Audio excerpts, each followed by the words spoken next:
Good morning. It is Wednesday, the 18th of February. I'm Maeve McMahon, and this is Europe Today, your daily dose of European news and analysis, live here on Euronews.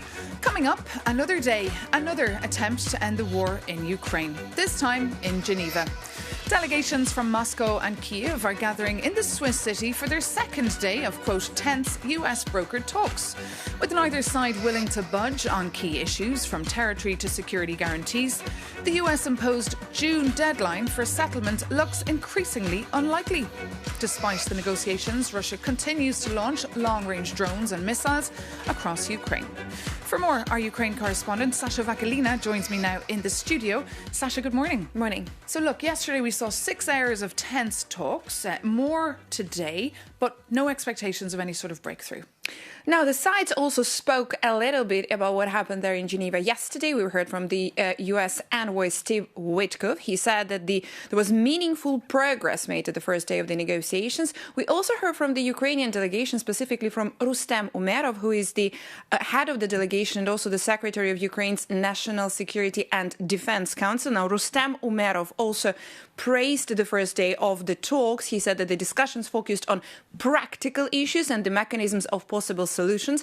Tomorrow morning, the political and military groups will continue to work. There we go. There are two tracks, the political one and the military one. Now, the Russian side seems to be more skeptical about it. Reportedly, there were some arguments and some situations where the dialogue got stuck. Well, this is, of course, also due to the fact that Moscow changed the head of the delegation. It's now represented by Vladimir Medinsky, who is one of the hardliners and one of the biggest supporters of Russia's all-out war against Ukraine. And meanwhile, Sasha, just tell us what's happening on the ground in Ukraine. Ukraine is actually coming to the Geneva negotiations in a different position. Ukrainian forces have been making some progress and have been successfully going on counter-attacks, specifically in southeastern Ukraine, around 80 kilometers east of Zaporizhzhia city. And that was largely thanks to the fact that SpaceX and Elon Musk managed to block the access to Starlink terminals, unauthorized Starlink terminals for Russian forces. Now, Elon Musk said himself numerous times that he's not cooperating and not doing any business with Russian government or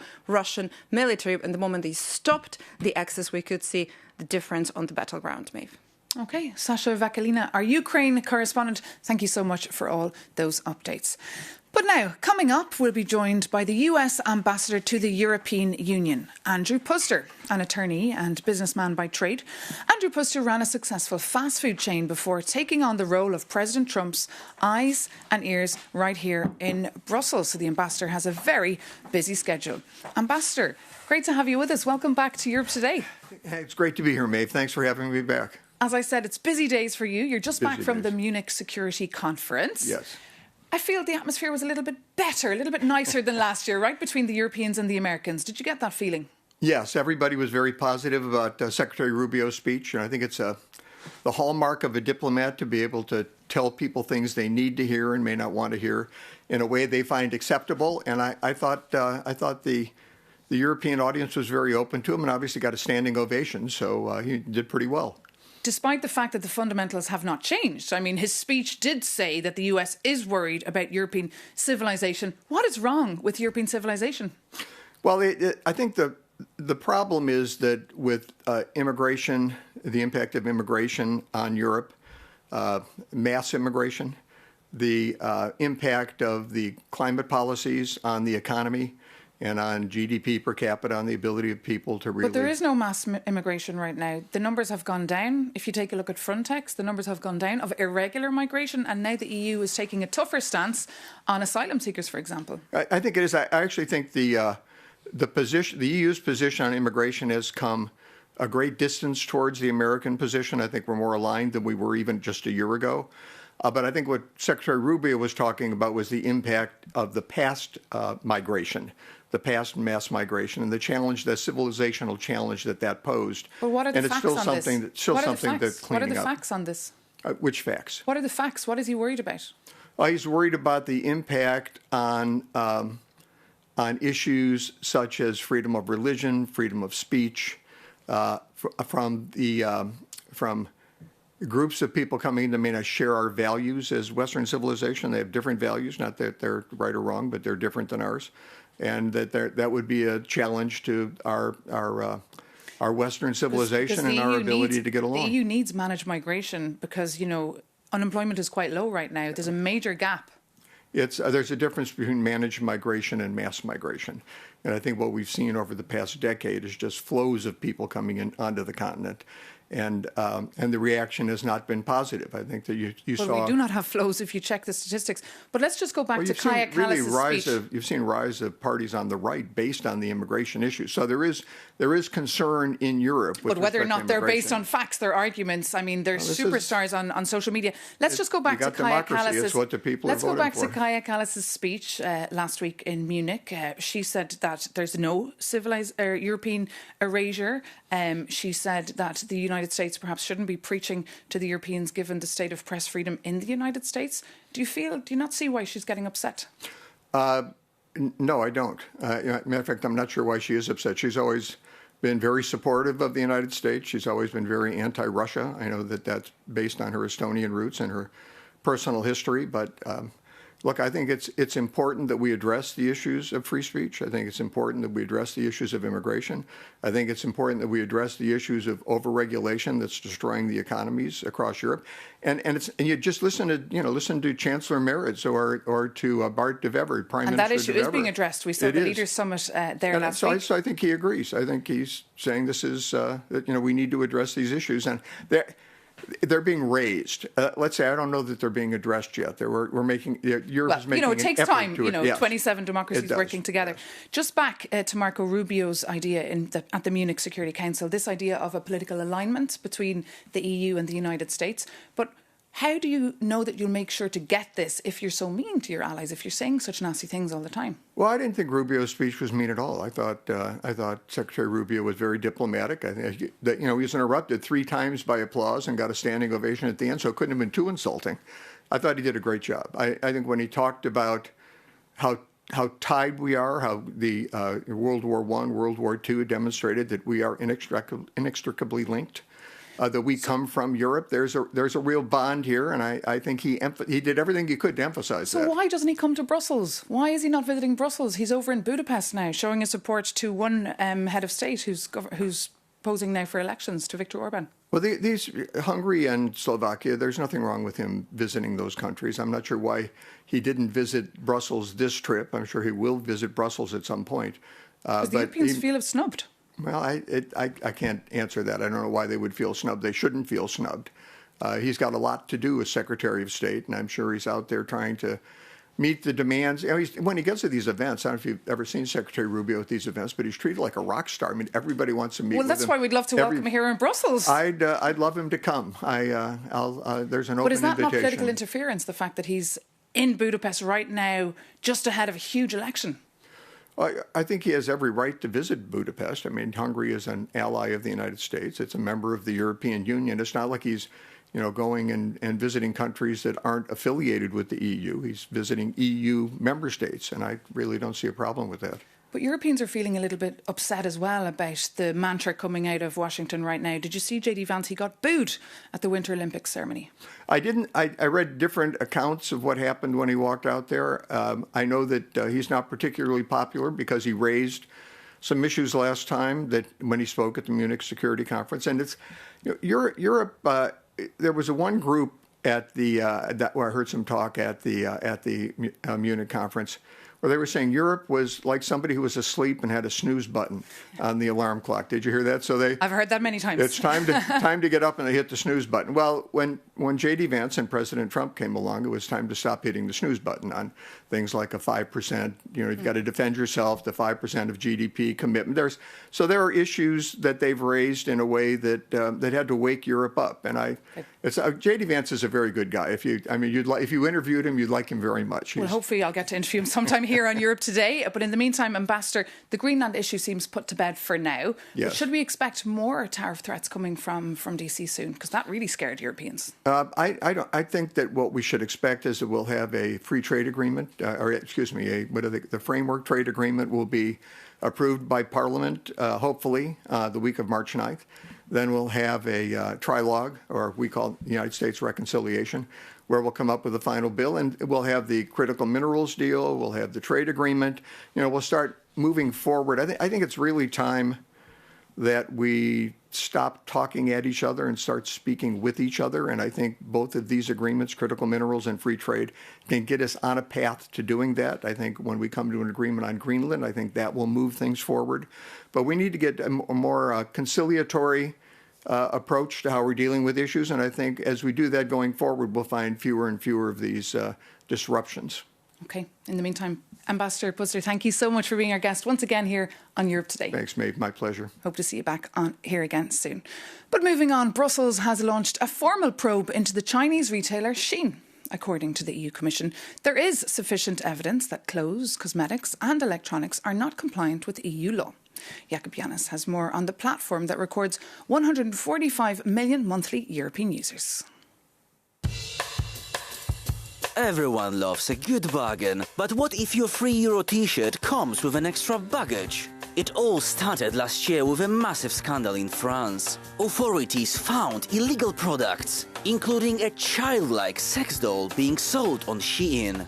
And now the EU is stepping in. The European Commission has just launched a formal priority investigation into the e-commerce giant under the Digital Services Act.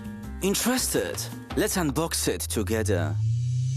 Brussels is targeting Shein's entire business model, and they are investigating its addictive design, like giving users points and rewards to keep them hooked, and demanding transparency on their secret algorithms pushing these products. And if Shein is found guilty, it faces multi-million euro fines. France even threatened to suspend access to the site entirely. But the crackdown doesn't stop there. Consumer watchdogs are raising the alarm on influencers pushing cheap haul and dupe videos on social media without disclosing their paid partnerships. Finally, the EU is hitting these companies where it hurts, and it is your wallet. Starting in July this year, the EU is slapping a flat €3 customs tax on every single parcel under 150 euros. With an estimated 12 million cheap packages entering the EU every single day, the days of tax-free shopping sprees on Chinese online marketplaces are officially numbered. And since the Chinese New Year just kicked off, Happy New Year to the e-commerce giants! The EU just opened a massive investigation, and unfortunately, this is a gift you cannot return. Jakob Janis there reporting on a probe that could take years to carry out and see Shein fined 6% of its annual turnover.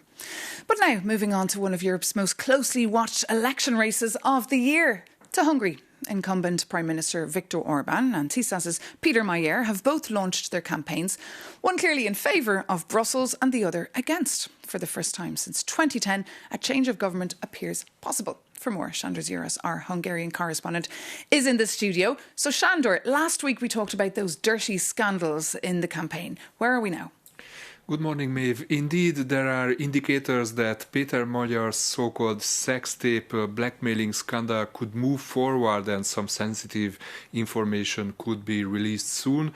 Before I go to the details, let me give you a background. So, last week Péter Magyar said he has been lured into a sex act in a Budapest apartment with his former girlfriend, and according to him, a sex tape had been illegally recorded. Péter Magyar also said that there have been drugs in this apartment, but he never touched them. And last week there was a very mysterious web page posting one image of this bedroom, of this apartment. Péter Magyar admitted that he has been there, so the picture is real. And now, yesterday, this web page quoted Péter Magyar that he never touched drugs in this apartment, and this webpage posted one question: "Are you sure?" quotation. So this might be an implication that, a possible video related to a possible drug use could come soon. Nevertheless, Péter Magyar is denying this. So the plot is thickening there. How will this impact the campaign? It's too early to say. We haven't seen the video. We don't know about the content. But there are drug use is illegal in Hungary, and we have a lot of conservative voters, and everyone is fighting for the undecided voters right now in Hungary. But nevertheless, Peter Magyar is for me, he's a little bit like Donald Trump. There is a lot of attacks, a lot of campaigns against him, but everything you throw at him, he just brushes off from himself and he moves on, a little bit like Donald Trump did in the past. And so far, he is unharmed. But this scandal could be different depending on what will happen. And the elections are getting closer and closer, so we will see much more tensions coming in this election. And it's worth pointing out to our viewers, Sándor, that Peter Magyar is a former close friend of Viktor Orbán and a former member of Fidesz, the party of Viktor Orbán. So, Sándor, thank you so much for bringing us all those details. We'll keep, of course, a very close eye on that campaign. But now, coming up, we'll be joined by Seamus Boland, the new president of the EU's Economic and Social Committee, an EU body that came about in the 50s to give a voice to civil society in shaping EU legislation. Good morning, President Boland. So look, 100 days into your new job, do you really feel that you're shaping EU legislation? It's a very pro-business agenda now. Absolutely, but I really do. I think I'm into the issues very much at the heart of what I'm talking about are the eradication of poverty. There's a lot of problems with housing. People can't get houses anymore. People are feeling the brunt of energy and the cost of it. Bringing civil society at the heart of Europe. These are the organisations, the ordinary organisations that really are at the forefront of disaster zones, etc. They need to be at the centre. But what can the EU really do about housing? Well, the EU, in fairness to President Costa, I met him in the early days and I've been talking to the Commissioner Jorgensen as well. I think they have to make a very clear statement that housing is urgent, that it's not something to be solved in a couple of days. It has to be done, but it has to be done now. It has to be brought to the forefront. And EU countries, 27, you mentioned it earlier on in the show, 27 individual countries need to also take it urgently, but the EU needs to take the lead. Well, there's a sense of urgency in the room among EU leaders, perhaps not about housing, but about other issues related to the economy. We saw that leaders' retreat last Thursday, this idea of a pragmatic federalism, a multi-speed Europe. What is your view on this?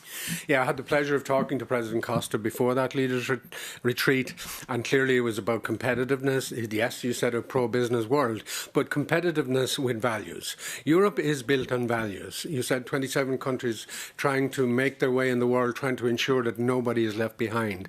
So my way of looking at it is we have to be competitive. We have to worry about security, but we better make sure we don't leave people behind, and that means keeping the values that we were built upon alive. And who should pay for this? I mean, we heard Mario Draghi mention 800 billion euro gap there. Here's the thing. We're talking about billions of euro. We have to accept that those billions cannot be taken out of the current budget, because if we do, we're going to make people very, very poor, very poor. So we've got options. We've got to either borrow more, and we can, because Europe has room. We can raise money, of course, from the individual countries' subscriptions, or we can find other financial tools. But we cannot impoverish people by putting all this money up front and taking it out of their pockets. That can't happen. So we've got to think new ideas, and I hope that leaders' retreat did that. And do you think that people in the room are thinking like you? I'd like to think so. I mean, I've met something like 11 commissioners at the moment. I've met countless MEPs, chairs of the committees in the Parliament, and lots of people in what's called the power room, let's call it that. And all I can say is, yes, they are listening, and they know, because if they leave people behind, they may not be in office. OK. Seamus Boland, the President of the Economic and Social Committee, thank you so much for joining us here this morning on Europe Today. And thank you so much for tuning in. As always, any comments or questions that you have for us, you can always write us at europetoday@euronews.com. And for more news and analysis, check out our website, euronews.com. Take care. Thanks for watching and see you soon on Euronews.